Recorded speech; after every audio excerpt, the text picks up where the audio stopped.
Hey y'all, welcome or welcome back. I'm Morgan and today we are going over the list of all the new releases this week, and there are so many. There will be timestamps this week that I don't remember if I did last week for each genre. That way you can pick to the genre you like the most. Well, let's get into it because there are a lot. First up is going to be Cradle of Ice by James Rollins. This is the second in the Moonfall series, which started with The Starless Crown. And I must say, these covers are still on point. Super want you to pick up the book because you look at this beautiful cover and you're like, ooh. But in the first one, you are following a girl whose name I can't remember, as she has been blind her whole life, and she is at this special school and she's very bright, but something happens and now she has to be on the run and everyone is looking for her. At the same time, there are being prophetic visions that the moon is going to be crashing into Earth. And so now in this one, a fellowship has been formed to stop the apocalypse as they are trying to figure out what the ancient ones... I should reread the description for the first one. But our main characters from the first book are now separated into two groups, going to two separate parts of the globe to find out information on how to stop this coming apocalypse. Definitely. I'm trying not to have high hopes because I remember the first book, but at the same time, I want to get to this one and I want it to be what I want it to be. You know, continuing in our line of fantasy, because if I didn't say that, we're in the fantasy genre, is going to be Howl at the Moon by Deborah Wild. This one is an urban fantasy. It's supposed to be a Red Riding Hood retelling, but our main character is Risa Montefiore, has based her life on science, but at the moment only 3 facts are relevant. A, werewolves don't exist. B, she may have created the one standing in front of her. And C, revisit fact A. She's a magic scientist with a mission to heal, but when her passion project is twisted to create the world's first wolf shifter and her entire world comes crashing down, she's thrown from the lab and onto a path filled with changing and dangerous unknowns. With her With her life's research on the line, she's forced to work with the wolf, an infuriating man who was bossy enough before he went furry. Worse still is their cover story, fake dating. Their deadly pursuers are looking pretty good in comparison. So, it sounds interesting and it's, I don't know, it doesn't sound super romancy, but it does sound like it might have like that trope, as obviously it said fake dating. So I'll be okay with that if it has it like a little bit, but more we're leaning into the fact that there's magic and somehow she just created shapeshifters. The next 2 fantasy books are both self-published works. I did notice that as they're both going to Kindle this week, but previously it does look like they had a paperback copy, or at least Amazon's listing 2 separate dates of their original publication. Based off one of the author's things though, I do believe this is kind of its first major publishing thing, so I don't know about the paperback thing. But that is going to be Vivian Song by Jonathan Neves Myers. Still probably saying that middle part wrong. Mayers. Moving on from names. Years have passed since hostile creatures flew down from the sky and forced humanity to fight or flee. Now the surviving humans live in underwater cocoons, knowing that the world above does not belong to them anymore. Marla Hightower is just getting by with the job she loathes in a cocoon, longing for something more fulfilling after a rough start to life. But things change as she begins to develop unusual abilities, not unlike the winged creatures who invaded her world. Knowing that being discovered will result in her being experimented on and placed in confinement, Marla plans to escape from the cocoon and launch up to the surface, beginning her dangerous journey to uncover not only her origins, but those of humanity's enemies. So, I can confirm that I've already started this one, and it has been interesting so far. I really think it takes place on Earth, but then there's some things that it's like, there's never names given. So, I don't know. And our next or last fantasy is going to be The Raven Queen by Lindsay Pogue and Lindsay Sparks. It seems like it was published as a paperback in December, and now it is going to the Kindle. But yeah. An uncrowned queen, a rebel on the run, a legacy of lies. The Corvo kingdom is on the brink of ruin. The wasting sickness is spreading, the queen is dying, and the people are living under constant threat of invasion. The fate of the realm on the shoulders of a woman reluctant to embrace her destiny. Princess Delphina is a prisoner of privilege. Haunted by the ghosts of her past, she has spent 10 years shielding her son from her consort's cruelty and her kingdom from her father-in-law's army. Inheriting a crumbling kingdom is the last thing she needs. But to keep her son safe, she will have to sacrifice what little freedom she has left. Finley Cartwright has been hunted his entire life. When enemy soldiers venture too close to his people's hidden settlement on the outskirts of the Seven Kingdoms, then embarks on a journey to unearth the nefarious schemes of kings and queens threatening all they have left. The last thing he expects is to follow the trail to Corvo City, a place he swore he'd never return, or to rekindle an old forbidden flame along the way. It does say that The Raven Queen is the first book in the fantasy romance series, The Ending Legacy, set in a kingdom built atop our own ruined civilization. That's the part that really caught me. I like those stories. It's like dystopian, but similar to, I don't know. It's where pretty much our whole world has crumbled dystopian, and like something else entirely has been built out of the ashes to where they barely remember. And we only find out it is our world based off little tidbits of history. I like those a lot. Those are some of my favorite ones. So as that one was fantasy romance, then we will just go into the romance. We do have 2 books in romance this week. You know, it seems right. It's February. It's almost Valentine's Day. So the first one is going to be the 4th book in the Dark Olympus series by Katie Robert, and that is Radiant Sin. In this one, apparently you are following Apollo and Cassandra. Because in each of her books in this series, you are following a different couple. I've not read any of these. I kind of thought about it. Maybe I try one. I don't know. But every book you're following a different couple, so I don't know if you actually have to read them in order or you can just pick them up at any point. If I read them, I'll probably read them in order because that's just how my brain works. Okay, moving on though. The next one is going to be Secretly Yours by Tessa Bailey. She is the author of, I don't know, I thought it said on here, but it doesn't. Haley Welch fell hard for Julian Voss at 14 after they almost kissed in the dark vineyards of his family's winery. Now the prodigal hottie has returned to Napa Valley, and when Haley is hired to revamp the gardens on the Voss estate, she wonders if she'll finally get that smooch. But the grumpy professor isn't the teenager she remembers, and their polar opposite personalities clash spectacularly. One wine-fueled girls' night later, Haley can't shake the sense that she did something reckless, and then she remembers the drunken secret admirer letter she left for Julian. Oh crap. On sabbatical from his Ivy League job, On sabbatical from his Ivy League job, Julian plans to write a novel. But having Haley gardening right outside his window is the ultimate distraction. She's eccentric, chronically late, and often literally covered in dirt. And so unbelievably beautiful, he can't focus on anything else until he finds an anonymous letter sent by a woman from his past. Even as Julian wonders about his admirer, he's sucked further into Haley's orbit. Like the flowers she's planted all over town, Haley is a burst of color in Julian's grayscale life. For a man who irons his socks and runs on tight schedules, her sunny, chaotic energy makes zero sense. But there's something so familiar about her, and her very presence is turning his world upside down. It says he irons his socks. Oh my god, okay. Can't even with that. I can't even with that. But it does sound kind of cute.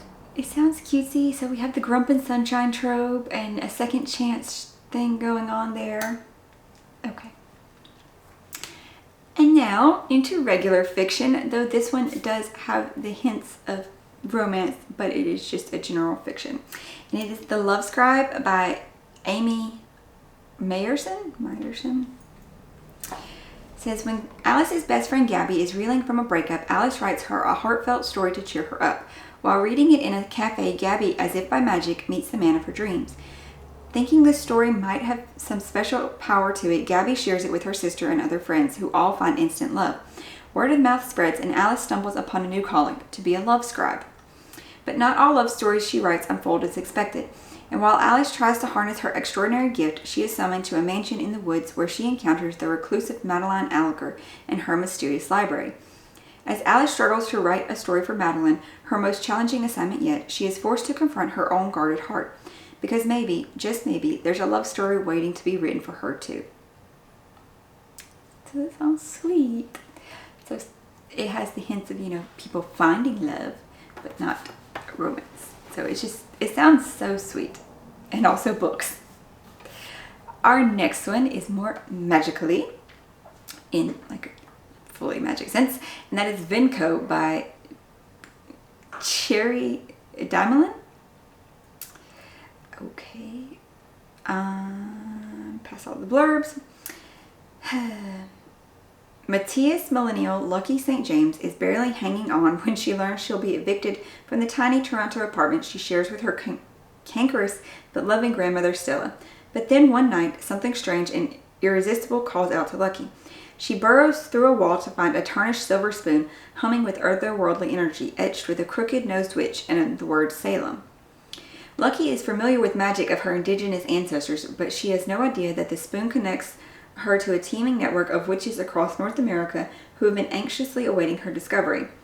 Enter Vinco, a front company fueled by vast resources of dark money. Its name is an anagram for coven, obviously. Vinco's witches hide in plain sight wherever their women gather. Words. Since colonial times, they have awaited the moment the 7 spoons will come together and ignite a new era, returning women to their rightful power. But as a reckoning approaches, a very powerful adversary is stalking their every move. He is J. Christolos, a roguish and deadly witch hunter as old as witchcraft itself. To find the last spoon, Lucky and Stella embark on a rollicking and dangerous road trip to the darkly magical city of New Orleans, where the final showdown will determine whether Vinco will usher in a new beginning or remain underground forever. So, it sounds like it might be fun. It does say it's for fans of the once and future witches and practical magic. But maybe there's more magiciness than practical magic had. Our next one is, it seems like it's releasing everywhere, or at least Google said that its publication date was still within this week, but it does also list that it's a translated work, so that's why I figured maybe it was originally published in its native language before now, but Google wouldn't tell me. And this is Victory City by Salman Rushdie. Let's see. In the wake of an unimportant battle between 2 long-forgotten kingdoms in 14th century southern India, a 9-year-old girl has a divine encounter that will change the course of history. After witnessing the death of her mother, the grief-stricken Pampa Campana becomes a vessel for a goddess who begins to speak out of the girl's mouth, granting her powers beyond Pampa comprehension, and the goddess tells her that she will be instrumental in the rise of a great city called Basinga, Victory City, the wonder of the world. Over the next 250 years, Pampa Campana's life becomes deeply interwoven with Basinga's, from its literal sowing from a bag of magic seeds to its tragic ruination in the most human of ways, the hubris of those in power. It says, brightly styled as a translation of an ancient epic, Victory City is a saga of love, adventure, and myth that is in itself a testament to the power of storytelling. So, for this week, though, I do only have actually one suspense book, strangely. But, I guess last week I had more, so it's fine that we only have one. And that is Such Pretty Flowers by K.L. Sarah. It's a woman investigating her brother's apparent suicide. Nope, that's a blurb. Okay, so the description starts with, "Get it out of me." It was the last message Holly received from her brother Dane before he was found cleaved open in the lavish Savannah townhouse of his girlfriend, Maura. Police ruled his death a suicide sparked by psychosis, but Holly can't shake the feeling that something else must have happened, something involving another message he sent earlier that night about a game Maura wanted to play. Determined to discover the truth, Holly begins to stalk Mora with a magnetic black-eyed florist. Nope, I said that wrong. Determined to discover the truth, Holly begins to stalk Mora, a magnetic black-eyed florist with a penchant for carnivorous plants. But what begins as an investigation quickly veers into a fixation that lures Holly into the depths of Mora's world. Savannah high society, eerie black roses, and a whisper of something more sinister. Soon, Holly is feeling a dark attraction to the one woman she shouldn't trust. As Holly falls deeper for Mora and her secrets, she's left with only one choice: find out what happened to Dane or meet the same fate. So, she's investigating her brother's death, which, yeah, it definitely does not sound like suicide. He was cleaved open. Cleaved. And she starts to fall for the girl she suspects did it. And now into the sci-fi genre, which these sound really cool as well. The first one is going to be Wild Massive by Scotto Moore. This one is supposed to be a very big scale, epic-y thing. It says, welcome to the building, an infinity-tall skyscraper in the center of the multiverse, where any floor could contain a sprawling, a sprawling desert oasis, a cyanide rainforest, or an entire world. Carissa loves her elevator. Up and down she goes, content with the sometimes chewy food and her reality fabricator spits out, as long as it means she doesn't have to speak to another living human. But when a mysterious shapeshifter from an ambiguous world lands on top of her elevator, intent on stopping a plot to annihilate hundreds of floors, Carissa finds herself stepping out of her comfort zone. She's forced to flee into the Wild Massive, a network of theme parks in the building, where technology, sorcery, and elaborate media tie-ins combine to form impossible ride experiences where every guest is a VIP. The roller coasters are frequently safe, and if you don't have a valid day pass, the automated defense lasers will escort you from being alive. And it is a standalone, so that's nice. And the next one is also one like kind of in the fantasies. It is saying that it is being published now on Barnes & Nobles, and Amazon is showing that the paperback and hardback were originally published before, but they could have just been the UK editions because it was saying it was Book Depository shipping it in to the US. So yeah, they have different publication dates, but the Kindle date is showing this week as well, the same as Barnes & Noble's date. That is Cold People, though, by Tom Rob Smith. Wow. Okay, I got it. Okay. The world has fallen. Without warning, a mysterious and omnipotent force has claimed the planet for their own. There are no negotiations, no demands, no reasons given for their actions. All they have is a message. Humanity has 30 days to reach the one place on Earth where they will be allowed to exist, Antarctica. Cold People follows the perilous journeys of a handful of those who endure the frantic exodus to the most extreme environment on the planet. But their goal is not merely to survive the present, because as they cling to life on the ice, the remnants of their past swept away, they must also confront the urgent challenge. Can they change and evolve rapidly enough to ensure humanity's future? Can they build a new society in the sub-zero cold? So, see, it sounds cool. And the fact that it's also one of those dystopian type, human civilization, falling sorts of novels. So it piqued my interest, and I wanted to be able to share it, even though I'm not sure if it is a new book or not. It might be. Moving into our last genre, though, and that is going to be the YA books. All three of them are YA fantasy. The first one is Seven Faceless Saints by K.M. Lobb. And this one sounds familiar almost, but I can't put my finger on why. It's okay. In the city of Ambrasia, saints and their disciples rule with terrifying and unjust power, playing favorites while the unfavored struggle to survive. After her father's murder at the hands of the Ambrasian military, Rosanna Lacarsto is willing to do whatever it takes to dismantle the corrupt system, tapping into her powers as a disciple of patience, joining the rebellion, and facing the boy who broke her heart. As the youngest captain in the history of Palazzo Security, Damien Venturi is expected to be ruthless and strong and to serve the saints with unquestioning devotion.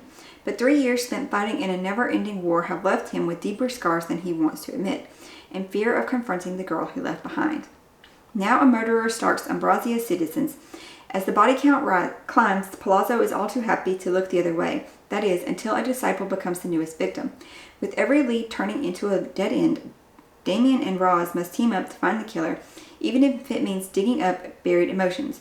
As they dive into the underbelly of Ambrosia, the pair will discover something more sinister and far less holy. With darkness closing in and time running out, will they be able to save the city from an evil so powerful that it threatens to destroy everything in its path? So see, it sounds vaguely familiar. I don't know, maybe because a lot of them have themes of this. I don't know. But it just sounds familiar. Our next two are both sequels. One is going to be a trilogy, and I'm not sure though about this first one. And that would be These Infinite Threads by Tara Mafi? Nope, not going to keep mispronouncing her names. And this is the sequel to These Woven Kingdoms. Woven Kingdom? Why didn't I write that down? For the first book, though, it says Clashing Empires, Forbidden Romance, and Long Forgotten Queen Destined to Save Her People. Oh, this is a trilogy as well, inspired on Persian mythology. To all the world, Azia is a disposable servant, not the long-lost heir to an ancient Jin kingdom forced to hide in plain sight. The crown prince, Cameron, has heard the prophecies foretelling the death of his king, but he could never have imagined that the servant girl with the strange eyes, the girl he can't put out of his mind, would one day soon uproot his kingdom and the world. And that is legitimately the whole description, and the rest of it is blurbs. But the covers are interesting. It's gotten rave reviews. And this is a sequel to Whatever Happened. Probably should have brought that in. And our last book on this list, though, is Stardust in Their Veins by Laura Sebastian.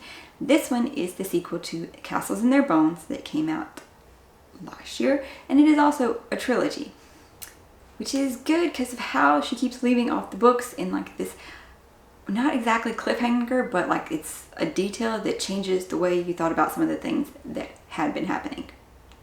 In the first book, we are following 3 princesses who are triplets who have been raised since birth to go out, marry princes of other kingdoms, and send those kingdoms into war so that their mother, the empress, can swoop in, save the day, and expand her empire to, fold these kingdoms into her empire again. Because at one point in history, they were all under their same empire. But of course, things never go as planned, even though they've been trained in like all these kinds of ways and know specifically about their princes. It doesn't go as planned. I just recently read this one, and I will try to have the review up soon. Did I already put the review up? I don't remember. I'll put something in the description down below if it did. That is all for the very long list of books coming out this week. They were quite intriguing sounding, and I hope you were able to find one that's new or continuing series that you just didn't know was coming out yet, and that you're able to pick something up awesome this week to read. I got all of the January unboxes done now. All of those are up, and I hope that if you haven't subscribed yet, you'll check out some of these videos, and if you like the content, subscribe so you can join us for future reviews and unboxings and the weekly new releases. Thank you guys all so much for being here. Hope you're finding something awesome to read today, and I'll see you next time. Bye, y'all.